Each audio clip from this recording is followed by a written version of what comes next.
तीसरे दिन, घटना के तीसरे दिन अमित शाह साहब का एक सर्कुलर जाता है सब जगह कि इस घटना में क्या करना है, क्या बैनर लगाना है, उसमें क्या तस्वीर लगानी है, क्या नारा लगाना है और किस तरह से इनके दाह संस्कार को अपने लिए इस्तेमाल करना है।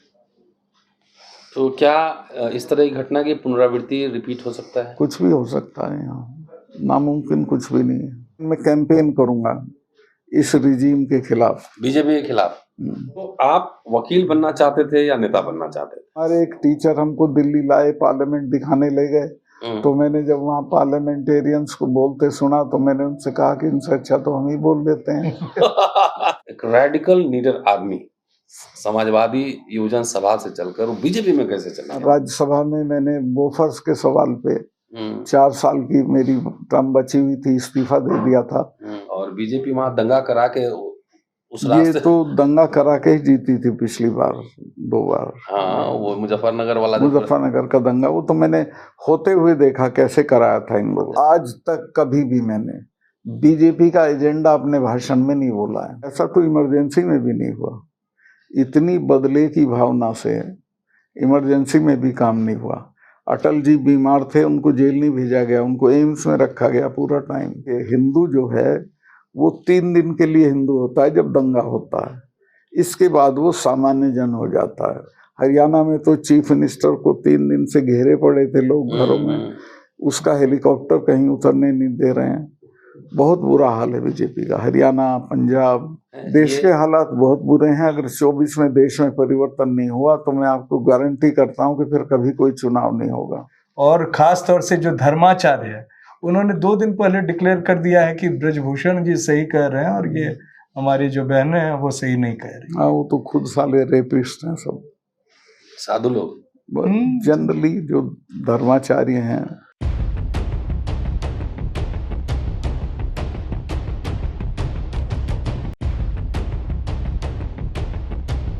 सत्यपाल मलिक साहब विपक्ष से ज्यादा आजकल धूरी बने हुए हैं, सरकार के निशाने पर हैं। सुरक्षा पूरा जो इनका जो था एक व्यवस्था वो सारा विड्रॉ कर लिया गया है, एक कांस्टेबल इनके साथ। इस एपिसोड में बात करने वाला हूं देश के राजनीतिक हालात पर और कुछ तीखे सवाल भी होंगे और जानना बहुत जरूरी है, समझना बहुत जरूरी है। पूरा वीडियो देखते रहिए और शेयर सब्सक्राइब करते रहिए। स्वागत है सर अम्बेडकर नाम। छात्र जीवन से राजनीति, पहली लड़ाई हुई उद्घाटनों को लेकर। जी, मेरे यहाँ असल में उन दिनों रिवाज ये था कि हर छात्र संघ का उद्घाटन किसी वीआईपी से कराते थे, कोई मंत्री, कोई वाइस चांसलर, कोई कुछ। तो मैंने कहा कि नहीं, मैं किसी छात्र नेता से कराऊंगा। और श्याम कृष्ण पांडे जो इलाहाबाद यूनिवर्सिटी के अध्यक्ष थे, उनका हम लोगों पे बहुत प्रभाव था, तो उनको मैंने अपने यहाँ बुलाया था और उन्होंने मेरे यहाँ उद्घाटन किया था। और ऐसा हुआ कि उसके अगले दिन ही छात्रों का जुलूस निकला, उसमें लाठीचार्ज हुआ और फिर वहीं से उत्तर प्रदेश का जो सबसे बड़ा छात्र आंदोलन है वो हुआ, जिसमें 40 लड़के शहीद हुए। 40? उसी में कांग्रेस सरकार चली गई। तो श्याम पांडे साहब से मेरी बातचीत होती है, आपके बारे में उनका इंटरव्यू मैं करूंगा, एक बायोग्राफिकल इंटरव्यू जो है करिएगा। श्याम भाई एक तो उन जैसा स्पीकर नहीं है, दूसरे बहुत अच्छे हैं। मेरे यहाँ तो जब मैं शिलोंग में था, गए थे परिवार सहित, तो मैं उनको, मेरे पैर में चोट थी फिर भी मैंने उनको खुद घुमाया था सब जगह। अच्छा, क्या बात है, दोस्ती ऐसी होती। सोच लीजिए 65 और ये कितना है, कितना साल हो गया? 2023 58-60 साल के आसपास हो गया। बराबर दोस्ती बरकरार है। बरकरार। बाद में लगता है फिल्म में गाना लिया, ये दोस्ती हम नहीं छोड़ेंगे। नहीं, मैं उनका बहुत सम्मान करता हूँ आज भी। अच्छा सर, ये बात बताएं, आप लॉ ग्रेजुएट हैं और हिस्ट्री भी आपने पढ़ी है। जी, लॉ और हिस्ट्री डेडली कॉम्बिनेशन है, बड़ा लोग डरता है लॉ और हिस्ट्री वाले से। हिस्ट्री मैंने सब्जेक्ट के तौर पे नहीं पढ़ी। अच्छा, वो मेरा शौक है। अभी भी मैं परसों 3 किताबें महाराजा रणजीत सिंह पे लेके आया हूँ, तो मैं खुद पढ़ता हूँ। बाकी सब्जेक्ट मेरा लॉ था। जी, तो आप वकील बनना चाहते थे या नेता बनना चाहते थे? नहीं, मैं शुरू से नेता बनना चाहता था। हुआ ये था कि मैं अपने इंटर कॉलेज में डिबेट बोलता था, जो अच्छे से बोल लेता था। तो हमारे एक टीचर हमको दिल्ली लाए, पार्लियामेंट दिखाने ले गए, तो मैंने जब वहाँ पार्लियामेंटेरियंस को बोलते सुना तो मैंने उनसे कहा कि इनसे अच्छा तो हम ही बोल लेते हैं। तो मैंने कहा कि मैं तो यहीं आऊँगा। तो उसने कहा फिर तुम अपना, मेरा साइंस सब्जेक्ट था, अच्छा, सब्जेक्ट बदलो। मैंने बायोलॉजी में शिफ्ट किया और फिर मैं जब यूनिवर्सिटी में आया तो मैं चुनाव लड़ा और अध्यक्ष हो गया, 2 बार अध्यक्ष रहा मैं। और जब मैं यूनिवर्सिटी छोड़ रहा था तभी मुझे चरण सिंह जी ने बुला के और एक बहुत ही डिफ़िकल्ट सीट थी उसका टिकट दे दिया और ईश्वर की कृपा से मैं एमएलए जीत गया 26 साल की उम्र में। 26 साल में एमएलए बन हाँ, गए? कौन से MLA कॉन्स्टिट्यूएंसी से? ये बागपत से। उसमें मुस्लिम वोट ज़्यादा था, जी। जाट कम था, लेकिन मैं जीत गया। और उसके बाद there was no looking back. फिर राज्यसभा, लोकसभा, बहुत कुछ रहा। मैं तो आपको टीवी पे देखता था जब वीपी सिंह साहब की सरकार थी। जी। उस समय मैं खूब देखता था आपको। जी जी उसी से मतलब उसके पहले तो मैं छात्र था, वो उतना याद नहीं। सर एक सवाल है, अपनी राजनीतिक यात्रा के बारे में बताएं। नहीं, वो तो बहुत उतार चढ़ाव आए, बहुत वो भी लंबा। जानना जरूरी है ना सर, मैं इतिहास हिस्टोरियन हूँ। नहीं, वो मैं राज्यसभा में रहा, फिर लोकसभा में रहा। हाँ, राज्यसभा में मैंने बोफर्स के सवाल पे 4 साल की मेरी टर्म बची हुई थी, इस्तीफा दे दिया था। फिर मैं अलीगढ़ से लोकसभा में निर्वाचित हुआ, मिनिस्टर हो गया। उसके बाद में 3-4 साल खुद बहुत विरक्ति हुई मुझे, क्योंकि मैंने जब मिनिस्टर का जो दौर देखा उसमें जो आता था वो गलत काम के लिए आता था। जो भी रिश्तेदार दोस्त कमा लो, भाई सब दुनिया कर रही, आप भी कर लो। तो मुझे बहुत ख़राब लगा और मैं कई साल चुप रहा। फिर मैंने 2004 में बीजेपी ज्वाइन की, क्योंकि सब पार्टियां खुर्द-बुर्द हो गई थी जो हमारी पार्टियां थी। जी, वही एक सवाल है, मेरे कई दोस्त पूछते हैं। और चूंकि हम लोग थोड़ा एक्टिविस्ट भी हैं और राजकुमार जैन साहब तमाम लोग, कि एक रेडिकल लीडर आदमी समाजवादी युवजन सभा से चलकर वो बीजेपी में कैसे चले गए? वो बहुत चूंकि कोई सिस्टम नहीं रहा। अच्छा। अपनी पार्टी हम बना नहीं सकते थे। समाजवादी पार्टी के 6 टुकड़े हो गए, लोक दल के टुकड़े हो गए, तब उसमें मैं गया। हाँ, तब मैं उसमें गया। और आज तक कभी भी मैंने बीजेपी का एजेंडा अपने भाषण में नहीं बोला है। कोई रिग्रेट हुआ क्या बीजेपी में जाने का? रिग्रेट तो नहीं हुआ, कोई बहुत खराब भी तजुर्बा मेरा नहीं रहा। लीडरशिप का मेरे ऊपर काफ़ी स्नेह रहा सब लोगों का। अच्छा। लेकिन मुझे रिग्रेट यही रहा, आइडियोलॉजिकल डिफरेंसेस थे तो मैं चुप ही रहता था। क्योंकि आप तो सेकुलर नेचर के आदमी जी, हैं। जी, जी। और आपके क्षेत्र में जहाँ आपका घर है मुस्लिम डोमिनेटेड, जी मुस्लिम जी बहुत रहते जी हैं। जी जी। और बीजेपी वहाँ दंगा करा के उस ये रास्ते, तो दंगा करा के ही जीती थी पिछली बार 2 बार। हाँ, वो मुजफ्फरनगर वाला जो मुजफ्फरनगर का दंगा, वो तो मैंने होते हुए देखा कैसे कराया था इन लोगों ने। जरा बताइए सर। नहीं, अब उसके डिटेल में जाने की ज़रूरत नहीं है। वो तो पंचायत, वो बहुत लंबी हिस्ट्री है। वो डेलिबरेटली आरएसएस और बीजेपी ने कराया था मुजफ्फरनगर दंगा। लेकिन किसान आंदोलन ने वो घाव भरने की कोशिश की, लेकिन उतनी दूर तक नहीं हुआ। अब काफ़ी हद तक वो घाव भर गया है। जी। सूरज सर सवाल ये था कि जो आपने कहा एक कैंडिडेट के अगेंस्ट एक लड़े, इस दिशा में सर मुझे लगता है कि बहुत से राजनीतिक दल आपकी बात और सलाह मानेंगे। क्या एक औपचारिक बैठक हुई है? नहीं, और बिना औपचारिक बैठक के इस पे लगभग सहमति हो गई जी। ऐसा ही 1:1 सहमति हो गई। बड़ी बात है ये तो। सब मान रहे हैं इसको। कोई जैसे जब अभी मनमोहन सिंह की सरकार थी यूपीए 2, तो उस समय भी बीजेपी आरएसएस के लोग भी उसमें फिट हो जाते थे। एक कांग्रेस के बड़े नेता से मैंने एक सवाल पूछा कि अभी जो हालात है इस देश में, राहुल गांधी, सोनिया गांधी किसी को नहीं छोड़ रहा है ना, सबको ईडी बुला रहा है, तो घर खाली करवा रहा है। आपने कल्पना की थी कि ऐसा स्थिति भी हो सकता? कभी नहीं। ऐसा तो इमरजेंसी में भी नहीं हुआ। इतनी बदले की भावना से इमरजेंसी में भी काम नहीं हुआ। अटल जी बीमार थे, उनको जेल नहीं भेजा गया, उनको एम्स में रखा गया पूरा टाइम। आडवाणी जी का टर्म खत्म हो गया था, उनका घर खाली हो रहा था, इंदिरा जी ने बुला के कहा कि नहीं, उन पे वही घर रहना चाहिए। इतना दुष्टता नहीं थी जो जितनी अब है। मतलब इमरजेंसी से कश्मीर, हाँ, खराब है। कश्मीर के गवर्नर को रिटायर होने के बाद मकान मिलता है। श्रीनगर से मेरे लिए चिट्ठी आई थी राजभवन से कि इनको threat is very real from Pakistan and local terrorist, इनको मकान दिया जाए और Z+ सिक्योरिटी दी जाए। जी। मकान भी नहीं दिया और मेरी जो सिक्योरिटी थी उसको भी विड्रॉ कर लिया। अरे, सूरज जी, ये और तो मुझे टेररिस्ट के सामने खुला छोड़ दिया गया है। इसलिए अब टेररिस्ट आपका कुछ नहीं करेगा। जी टेररिस्ट नहीं, आपका कुछ नहीं अगर ऐसा कोई हादसा होता है हाँ, तो इनकी जिम्मेवारी इनकी होगी। जिम्मेदारी बनेगी, बिल्कुल बनेगी। चलिए, हम और सूरज जी तो आपके साथ चलेंगे नहीं कार्यक्रम नहीं, में। तो बहुत लोग रहते हैं, कोई चिंता की बात नहीं है।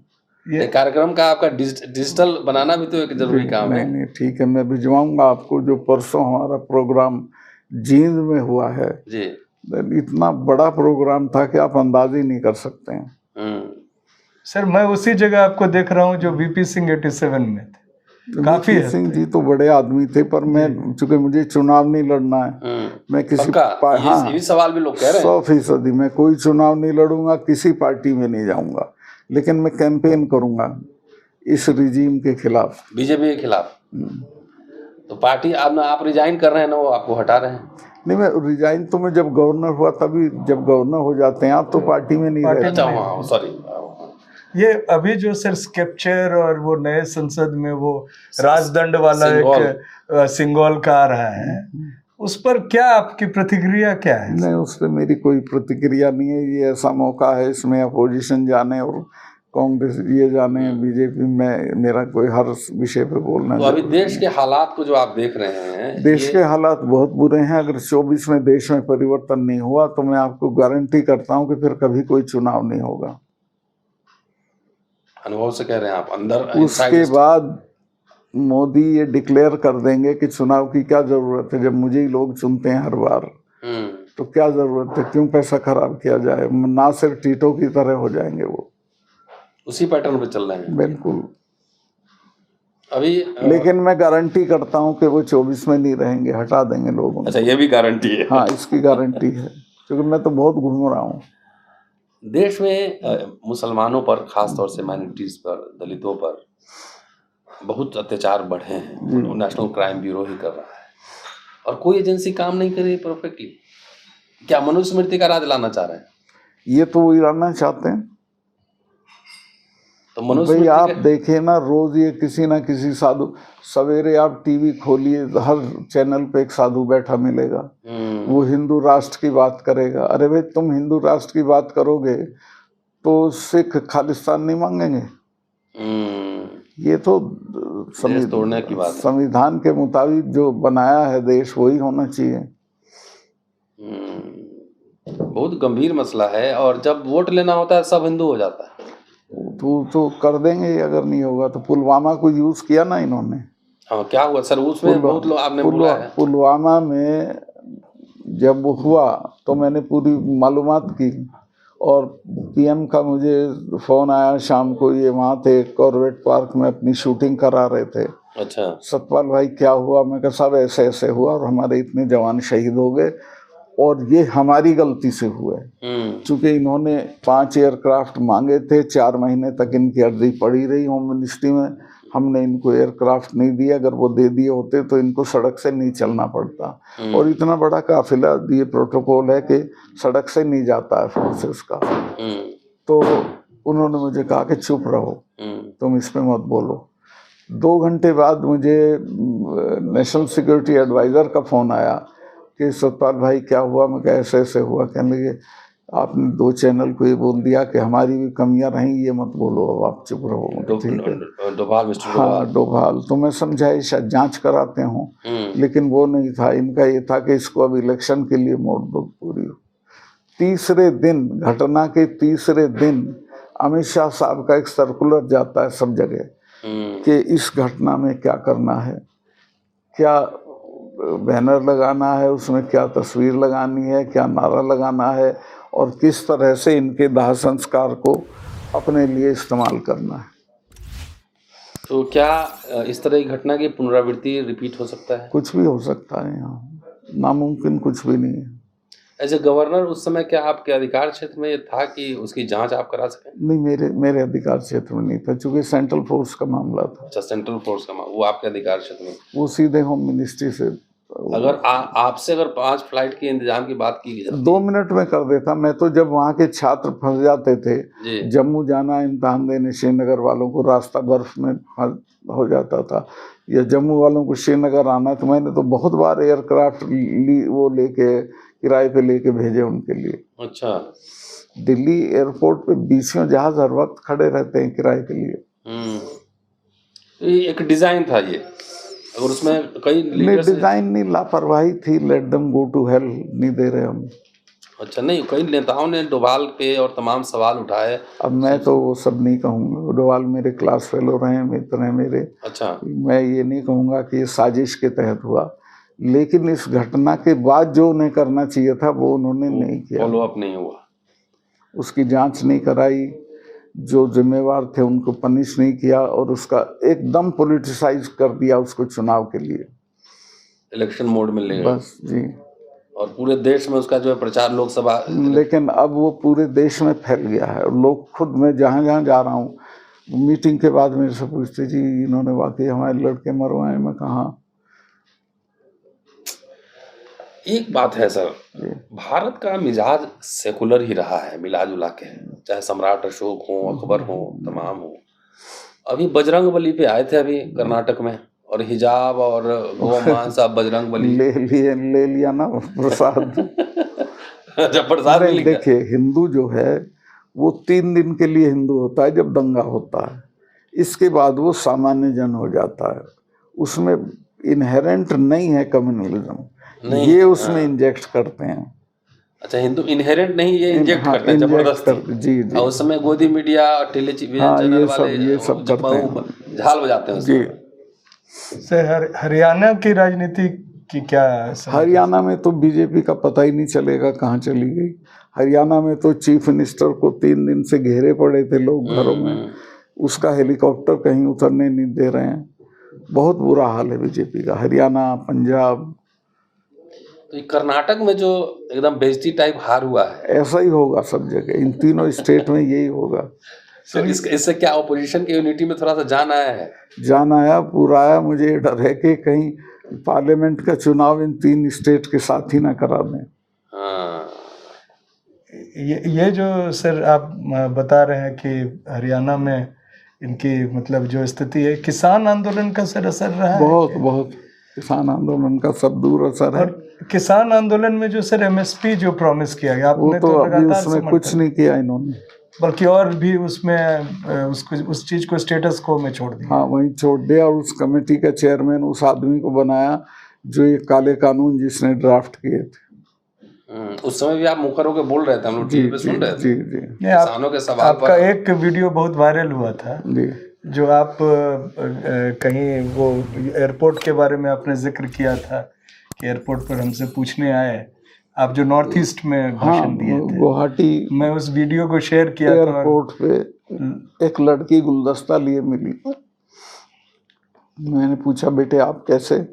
कहने लगी, मैं अडानी की तरफ से आई हूँ। क्यों? कहने लगे, एयरपोर्ट अडानी को दे दिया है, एयरपोर्ट पोर्ट सब कुछ अडानी को जा सुना रहा है है। आपका सबसे बड़ा 300 करोड़ का कुछ माल भी आया था। वो एक कश्मीर में था। वो उसमें दिलचस्प बात यह कि शिकायत मैंने जिनकी की थी उनसे पूछताछ नहीं हुई है। मेरे से 2 बार हो चुकी है। मेरे स्टाफ से पिछले हफ्ते ले गए 3-4 लोगों को जम्मू।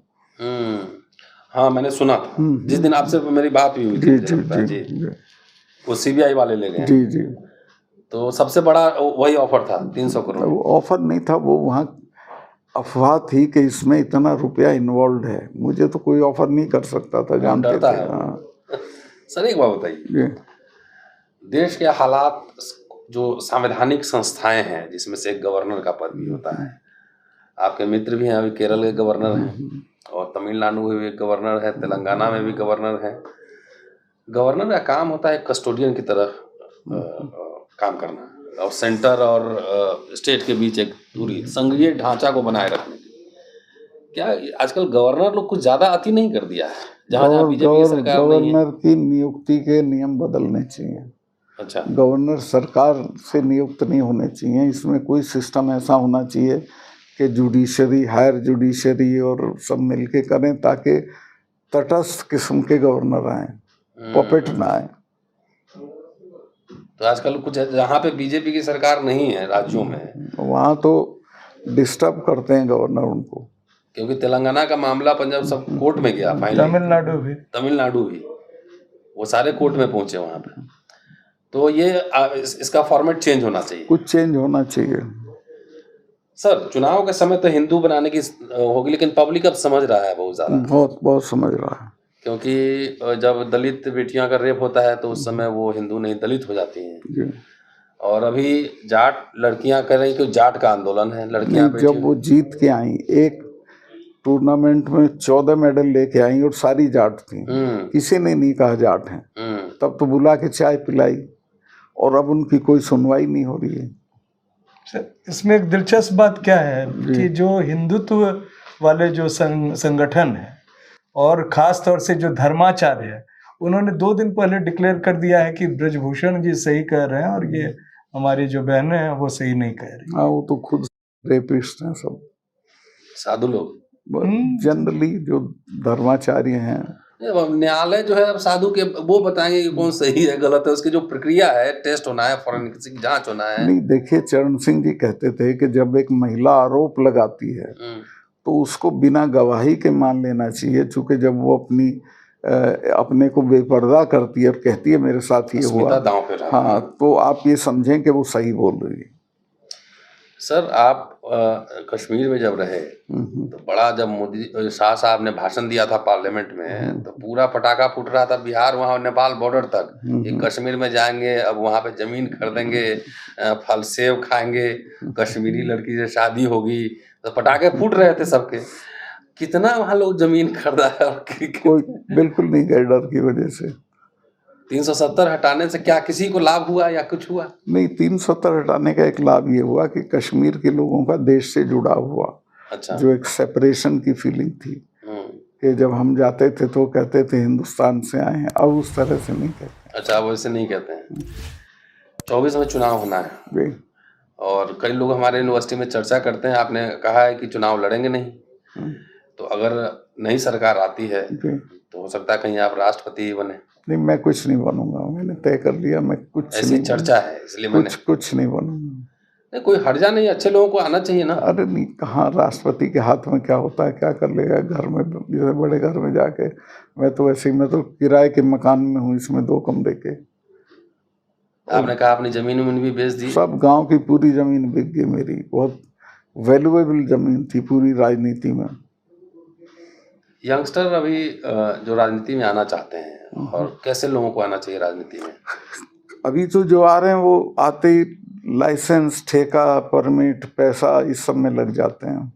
अब आइडियोलॉजी, विचारधारा, कमिटमेंट, दूर तक नहीं है, क्योंकि लीडरशिप में वो आकर्षण नहीं है कि वो उनको प्रभावित करें। हाँ, आपके जमाने में तो जो बड़े बड़े लोग लोहिया थे, उनसे मिलके लगता था कि जैसे भगवान से मिल लिया आप।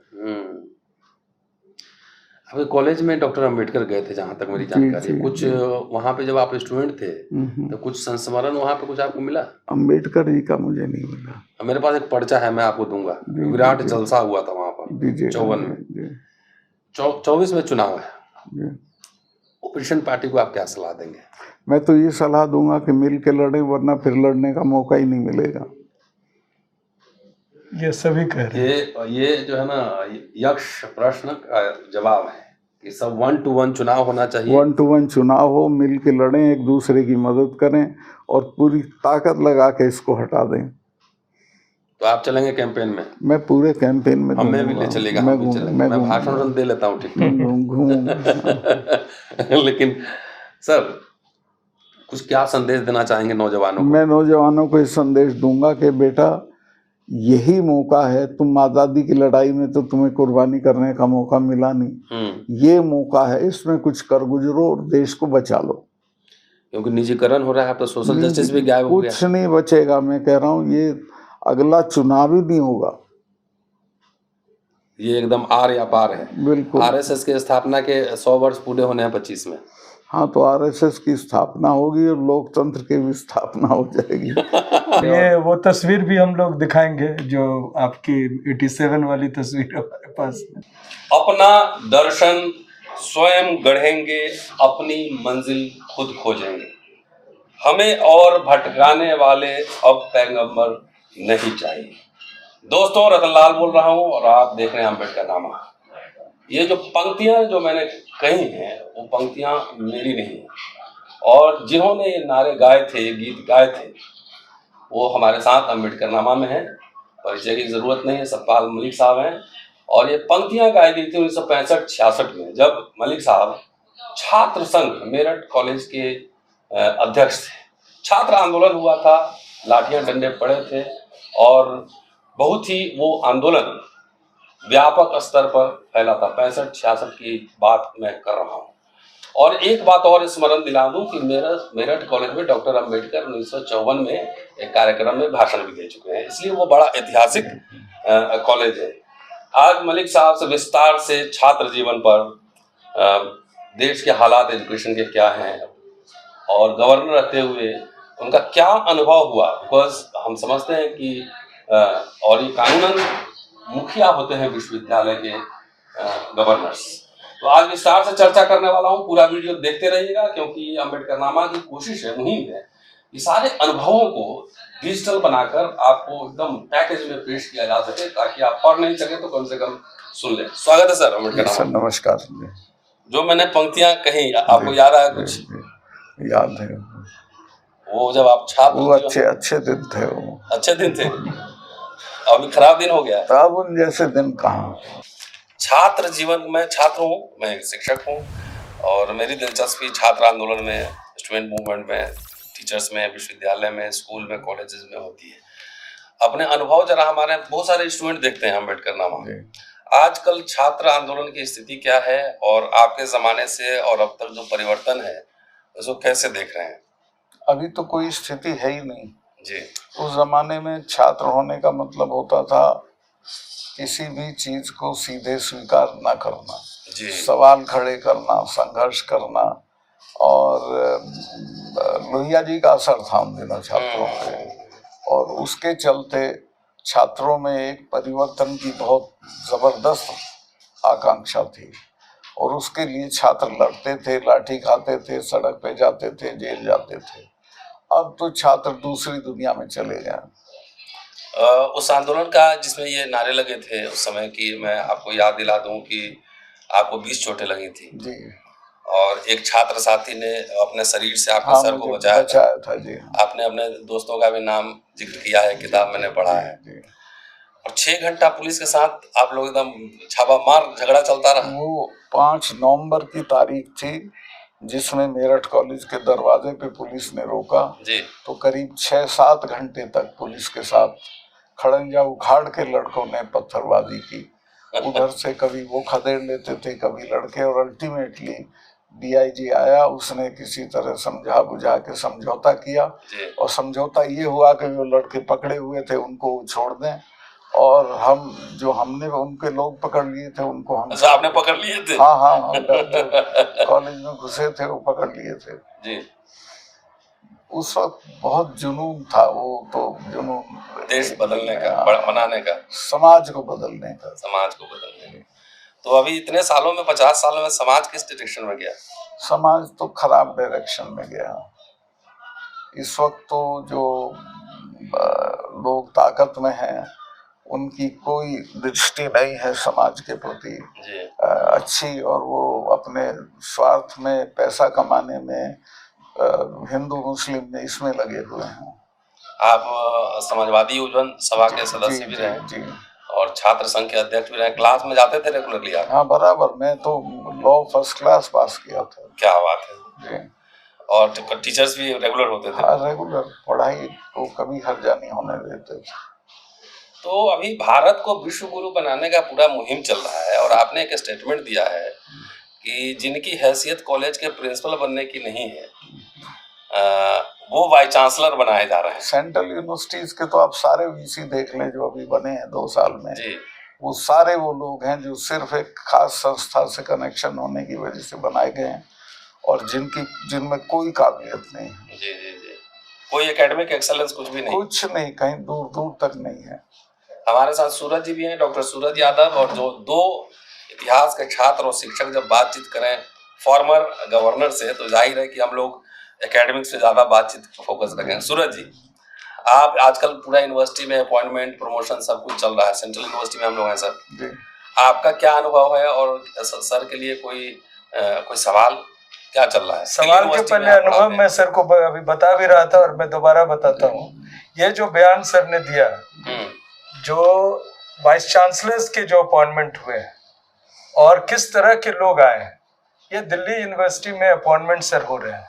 हजारों जो परमानेंट पोस्ट हैं भरे गए, जो वर्षों से वहां पढ़ा रहे थे और अलग अलग कैटेगरीज के अनरिजर्व्ड SC ST, उनको निकाल कर एक नए तबके को लाया जा रहा है। जो निकल रहे हैं उसमें कई लोग सुसाइड किए।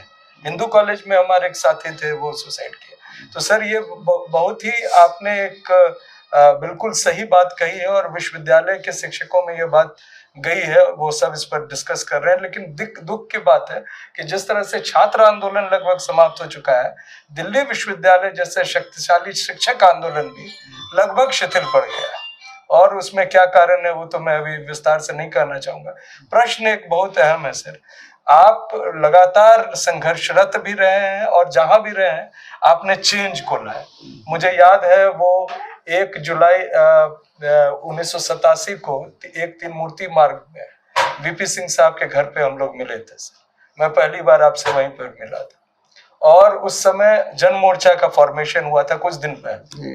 और आप और अभी जो केरल के हमारे गवर्नर हैं आरिफ मोहम्मद खान साहब और भी कई लोग थे, सभी लोगों ने उसमें एक संघर्ष ऐसा किया कि लगा कि देश की सत्ता को वो बदल सकता है। क्या उस दिन का सर याद है कि किस तरह से हम लोग जो दिल्ली विश्वविद्यालय गए थे? मैं बता दूं कि वो दिल्ली विश्वविद्यालय की अब तक की सबसे बड़ी सभा थी मॉरिस नगर चौक था उसमें। दिल्ली यूनिवर्सिटी का संस्मरण थोड़ा सुनाएं सर, जब आप गए दिल्ली यूनिवर्सिटी में। एक तो मैं जब हम लोगों के मेरठ में वारंट हो जाते थे छात्र आंदोलन में तो हम दिल्ली यूनिवर्सिटी में आ जाते थे। अच्छा। मैं हिंदू कॉलेज का हॉस्टल था, उसका एक कमरा था, पांडे करके लड़का था हिंदू कॉलेज का। हाँ, उसी कॉलेज में। हाँ, उसी में रुकता था। और ये होते थे राजकुमार जैन और दिल्ली यूनिवर्सिटी का जो लॉ फैकल्टी है उसके कैफे में बैठते थे, कैंटीन में मिलना जुलना करते थे। तो 80s में और 90s में भी छात्र आंदोलन तो एक सशक्त रहा है। और यूनिवर्सिटी में हम लोग आजकल ऑब्जर्व कर रहे हैं कि छोटी छोटी बातें, जैसे हम लोग पिछले सरकारों में भी प्रोटेस्ट करते थे तो कभी छुट्टी और चाहे प्रमोशन ये सब नहीं रोका जाता था, लेकिन आजकल तो RSS वाला टाइप का कोई हो तो उनका सब काम हो जाता है और जो उनसे सहमति नहीं रखे तो उसको ना छुट्टी ना प्रमोशन कुछ भी, उसको पनिश करने की कोशिश होती है। मैं जब कश्मीर में था जी तो मेरे ऊपर RSS के लोगों का बहुत दबाव आया। अच्छा। किसी पर्टिकुलर आदमी के लिए कि इसको वाइस चांसलर बना दीजिए। अच्छा। मैंने कहा भाई अगर ये 4 लोगों में शॉर्टलिस्ट हो जाएगा तो बना दूंगा, वरना मैं शुद्ध मेरिट पे बनाऊंगा। अच्छा। तो वो नहीं आया तो मैंने नहीं बनाया। फिर वो लोग दोबारा आए कि साहब इसको वहाँ बना दीजिए, उसमें लद्दाख यूनिवर्सिटी बनी थी नई। तो मैंने कहा भाई वो तुम्हारे लिए बनी है, लद्दाख के लोगों के लिए बनी है, वहाँ भी मैंने नहीं बनाया। तो इसके बाद उन्होंने आके अमित शाह साहब से शिकायत की तो अमित शाह साहब ने कहा कि भाई वो ऐसे दबाव में नहीं करेगा, जो मेरिट में इसको 4 में ले आओ तो मैं करा दूंगा। वो 4 में आया ही नहीं सिलेक्शन में। और उसके लिए जो है उसके लिए जोर देते थे। उनका क्या था कि पहले तो उससे सुविधाएं लेते थे, फिर जब वो VC हो जाता तो नीचे के सारे अपॉइंटमेंट उसी लिहाज से होते थे। टीचर नॉन टीचिंग स्टाफ पूरा बर्बाद कर देते हैं उसको। बर्बाद कर चुके हैं, कर चुके हैं, हो गया है सब जगह जी। एक सर वो आप सत्ता परिवर्तन में एक बहुत अहम भूमिका निभाया है। आपको याद है और हम लोगों को भी कि जनता दल का जो फॉर्मेशन और जो एक समाज है खासतौर से दिल्ली के आसपास जो ग्रामीण समाज है वो आपके कारण जनता दल से जुड़ा, बड़ी संख्या में जुड़ा। और उस साल फिर VP सिंह प्रधानमंत्री बने थे, उसमें आपका अहम रोल रहा सर। अभी जो स्थिति है सर, आप क्या देखते हैं? आपने खुलकर सत्ताधारी दल के विरुद्ध बोला है और एक लोगों की चाहत भी है कि परिवर्तन, उसमें आप क्या उसका स्कोप क्या देखिए? इसमें डिपेंड करेगा अपोजिशन पार्टीज पे। मैंने मशवरा दिया है कि आपका एक तो होगा नहीं, क्योंकि आप सब प्रधानमंत्री पद के उम्मीदवार हो। एक ही रास्ता है कि एक उम्मीदवार के सामने एक उम्मीदवार, जो वीपी सिंह जी ने भी किया था। जी, जी। सहमति के आधार पे जो बीजेपी का एक कैंडिडेट हो उसके सामने अपोजिशन का एक कैंडिडेट लड़े तो वातावरण ऐसा है कि ये लोग हार जाएंगे। सर पॉलिटिकल सवाल तो हम आगे बातचीत करते रहेंगे, आप लगातार बोलते रहे। मैं एक इतिहास का छात्र हूँ, इसलिए आपकी बायोग्राफी में भी मेरी दिलचस्पी रहती है। हिंदू कॉलेज हॉस्टल में जब आप ठहरते थे खाना मेस में खाते थे कैंटीन मैस में आजकल जानते हैं सर, उस कॉलेज में हॉस्टल को बंद कर दिया गया और उसको गिरा के हो सकता है नया प्राइवेट हॉस्टल खुल जाए। वो ऐतिहासिक हॉस्टल था। जहाँ सर गए थे तो निश्चित तौर से ऐतिहासिक। आज इसका टाइटल में लगाऊंगा कि मैं हिंदू कॉलेज रूम नंबर 1 में छुपता था। रहता था, हाँ, नहीं, केस जब होते मेरठ में जब केस होते थे कोई कौन आता था दिल्ली में जब वारंट होते थे दिल्ली यूनिवर्सिटी में आ जाते थे। हाँ, तो ये लगाऊंगा जरा, हमारे छात्र बहुत सुनते हैं अम्बेडकर नाम। छात्र आंदोलन तो कहाँ पर है? अभी तो कहीं है ही नहीं, खत्म है मामला। छात्र आंदोलन कहाँ दिखता है कहीं आपको? क्या वजह है सर? वजह सामाजिक परिवर्तन हो गए, इशू बदल गए हैं, छात्रों की आकांक्षाएं दूसरी हो गई हैं। ये व्हाट्सएप यूनिवर्सिटी ने भी कुछ कमाल किया है, बहुत कमाल किया है। मतलब करियरिस्ट तो पहले भी होते थे छात्र, ऐसा नहीं है और उसमें कोई खराबी नहीं है, लेकिन एक बड़ा ट्रांसफॉर्मेशन पिछले 25-30 साल में दिखा है। और ज्यादातर जो छात्र आंदोलन है वो रिएक्शनरी टाइप के आंदोलन सब, चाहे मंडल कमीशन के समय भी हो तो रिएक्शनरी तरह के रहे। अभी भारत में सर नई शिक्षा नीति आई है, नेशनल एजुकेशन पॉलिसी कहा जा रहा है उसको, और उसमें संस्कृति वापस लौटने की बात और तमाम सब कुछ है। इसको कैसे देख रहे हैं? ये क्या वाकई इस नई शिक्षा नीति से विश्व गुरु भारत बनेगा? विश्व गुरु से इनका क्या मतलब है? अच्छा, तुम एक सुई तो बना नहीं सकते हो। तुम्हारी जो विद्वता है वो ये है कि पूरी दुनिया में अमेरिका की एक एक यूनिवर्सिटी में 100 नोबेल प्राइज है। तुम्हारे 8 या 10 हैं जिनमें 4-6 बाहर के हैं, एक मदर टेरेसा है और 3-4 नोबेल प्राइज हैं आज तक। विश्व गुरु कहाँ से बन जाओगे आप? आपके यहाँ क्वालिटी ऑफ एजुकेशन कुछ नहीं है। आपके यहाँ पार्लियामेंट में एजुकेशन पे डिबेट नहीं होती है, जब वोट होती है तो गिलोटिन कर देते हैं और डिपार्टमेंट के साथ लास्ट में वोट कर देते हैं, कोई बहस नहीं होती है। एज ए गवर्नर जब आप रहे तो आप मुखिया भी होते हैं विश्वविद्यालय में, बिहार में भी रहे, कई जगह रहे। मैं बिहार का, हम दोनों बिहार के ही रहने वाले हैं। क्या अनुभव है? मेरा ये अनुभव है कि बहुत सुधार की गुंजाइश है।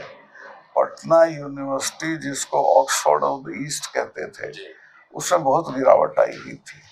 और ये जो आपके बीएड के कॉलेजेस हैं उनमें मैंने सर्वे कराया, 110 कॉलेज नेताओं के थे जिनमें कोई फैकल्टी नहीं थी, कोई पढ़ाई नहीं होती थी, पैसे ले लेते थे, दाखिला करते थे, नकल करा के पास करा देते थे। तो मैंने उसमें सेंट्रलाइज्ड इम्तिहान करा दिया और नतीजा ये हुआ कि जो डिजर्विंग लोग थे वो बिना पैसा दिए दाखिल होने लगे और वो अभी तक सिस्टम चला हुआ है। क्या बात। आजकल ये भी एक बड़ा पिछले 10 सालों में हम लोगों ने ऑब्जर्व किया है कि वाइस चांसलर के अपॉइंटमेंट में, आजकल तो टीचर के अपॉइंटमेंट में भी सुन रहा हूँ सेंट्रल यूनिवर्सिटी में, कि पैसे का भी लोग खेल करते हैं बहुत बड़े पैमाने। वाइस चांसलर बनाने में ही पैसा, वाइस चांसलर बनाने में बिहार में भी करोड़ों रुपया ऑफर होता था। करोड़ों? जी, करोड़ से ऊपर ही होता था। आपके पास में डर के मारे कोई नहीं आता हो? आया था कोई, तो मैंने भगा दिया था उसको क्योंकि वो हमको नीतीश जी को तय करना था जी। तो हमारे यहाँ गलत आदमी का कोई सवाल ही नहीं था। नहीं, आप तो निडर रहे हैं इसीलिए, मतलब बेबाकी से, इसलिए मैंने आपके छात्र जीवन का कुछ संस्मरण पढ़ा कि आप निडर रहे और यही मतलब क्यों, इसीलिए आपको लगता है पार्टी से हटा नहीं रहा? नहीं, ये तो बहुत तरह से मुझे परेशान कर रहा है। मेरी पूरी सिक्योरिटी विड्रॉ कर ली है, जबकि मुझे सीरियस थ्रेट है पाकिस्तान से और कश्मीर के टेररिस्ट से। एक सिपाही है अब मेरे पास, जबकि मैं परसों जींद गया था, बहुत बड़ी मीटिंग थी और इतना लंबा ट्रेवल करता हूँ without security. Sir as a governor sir, student से आप मिलते थे कि नहीं? बराबर मिलता था, जाता था, मैं कोई कॉन्वोकेशन नहीं छोड़ता था। सब में जाता था, कोई सभा होती थी उसमें जरूर जाता था। क्या ऑब्जर्वेशन है आपको स्टूडेंट से जो मिलते थे? देखिए, मेरा ऑब्जर्वेशन है कि बिहार के स्टूडेंट्स बहुत ही बहुत बहुत प्रतिभाशाली हैं, उनको सुविधाएं नहीं हैं। वो यहाँ दिल्ली में आके एक कमरे में 4-4 लड़के रह के और IAS होके निकलते हैं, तो हम अपने बच्चों को जो सुविधाएं जरूरी है वो नहीं दे पाते हैं। हम लोग भी भाग के ही आ गए थे दिल्ली पर। हाँ, वही, तभी आप यहाँ बैठे हो आज। सर, क्या विकल्प है ये शिक्षा को लेकर, क्योंकि जो सिलेबस आया है अभी, जी जी, और आप तो छात्रों से मिलते रहे एज ए गवर्नर हो गए, लेकिन आजकल प्रिंसिपल लोग भी एकदम थानेदार की तरह पूरा चारों तरफ से जंगला बंद करके बैठता है, छात्रों से मिलता ही नहीं है, न वाइस चांसलर न प्रिंसिपल। वो तो किलेबंदी हो रही गिरावट आ गई है सब तरफ। तो क्या कहना चाहेंगे बिहार को खास तौर से लेकर? बिहार से नहीं, बिहार में तो बिहार का बहुत अच्छा भविष्य है। जब मैं गया था तब 6 साल या 7 साल बैकलॉग था। अच्छा, 7-7 साल के बाद इम्तिहान होता था। मैंने छपरा में खास तौर से जी तो मैंने शॉर्ट करके 1 या 2 साल रह गए थे। जी। तो वहाँ अगर तवज्जो दी जाए तो बिहार में शिक्षा का बहुत भविष्य है। छात्र वहाँ के छात्र बहुत प्रतिभाशाली है। अच्छा, आप टीचर से भी मिलते होंगे, कॉलेज यूनिवर्सिटी के टीचर से भी मिलते होंगे, और जब मैं तो आपके सामने बच्चा ही हूँ, लेकिन हमारे जमाने में भी काफी सिंसियर टीचर्स लोग होते थे अभी भी हैं। अच्छा, लेकिन उनकी कोई कदर नहीं है सिस्टम में। अच्छा, काबिल टीचर को सिस्टम में जाके वहाँ चरण वंदना करेगा बस वही है उसका। और वो भी एक स्टेज पे समझौता कर जाता है कि बस नौकरी करनी, यार क्यों झगड़े में पड़े। मेरे ऊपर कई मुकदमे हैं सर। शिक्षकों को क्या संदेश रहेगा सर? मैं उनको यही संदेश दूंगा कि वो खुद रिवोल्ट करना सीखें और छात्रों को रिवोल्ट करना सिखाएं। क्या बात है जी। शिक्षक और आजकल हम लोग अगर छात्र से बात करते हैं, अगर पहले हम लोग क्या था कि टीचर के साथ दिन भर रहते थे, चाय पीना, गपशप मारना, पढ़ना लिखना सब होता था। आजकल अगर मैं छात्रों के साथ मैं कहीं दिखूं तो अथॉरिटीज को डर लगने लगता है। वो बहुत ब्यूरोक्रेटिक हो गई है सब कुछ। एकेडमिक इंस्टीट्यूशन ऐसा नहीं होना चाहिए। मनोज, बेटे एक गिलास पानी दे दो। तो इस सेगमेंट में आखिर में छात्रों को और शिक्षकों को यही सुझाव है कि पढ़े लिखे, विद्रोह करना सीखे और सिखलाएं। आप देख रहे थे अम्बेडकरनामा, मलिक साहब हैं, और सारे छात्र और शिक्षक इस वीडियो को आप जरूर सुनिए और लोगों को सुनवाइए।